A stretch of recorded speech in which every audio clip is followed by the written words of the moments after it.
Assalamualaikum warahmatullahi wabarakatuh. Alhamdulillahirabbil alamin. Wassalatu wassalamu ala asyrafil anbiya'i wal mursalin wa ala alihi washabihi ajmain. Sahabat poros saja yang dirahmati Allah. Pada kesempatan kali ini kita akan coba membahas seekor lalat. Dalam satu hadis Rasulullah bersabda, "Idza waqa'adz dzubab fi ina'i ahadikum famkuluhu." Yang artinya, apabila ada seekor lalat yang masuk dalam wadah minumanmu lah, kalau bahasa kita, famkuluhu, maka benamkanlah. Ketika dalam realitasnya kita, kalau ada seseorang yang ketika makan, minumnya sudah disiapkan, kemudian minumnya kemasukan lalat, maka apa yang dilakukan? Cenderung hampir banyak yang dilakukan adalah airnya dibuang. Tentunya berikut dengan isinya kan. Nah, padahal perbuatan itu adalah perbuatan mubazir. Nah,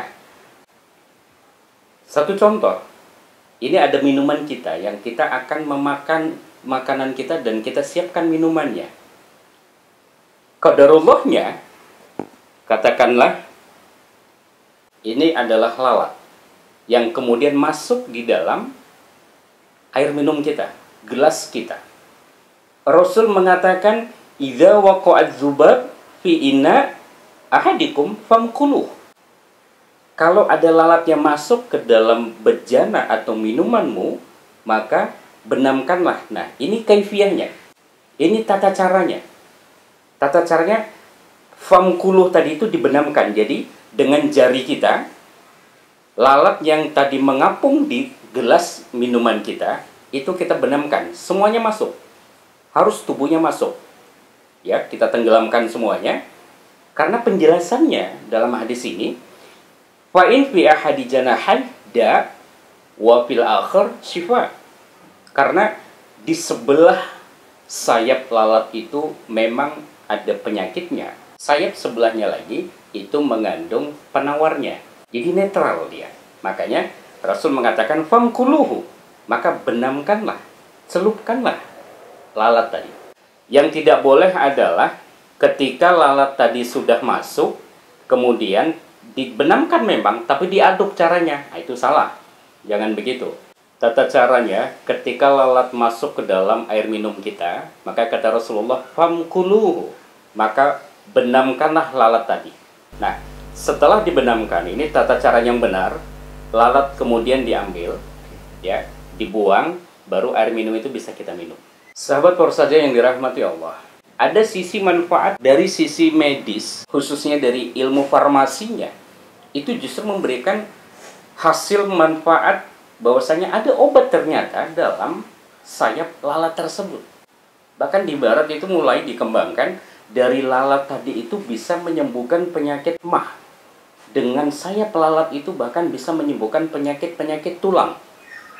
Gitu. Jadi, subhanallah, lalat ini memberikan manfaat iktibar yang begitu amat sangat luar biasa.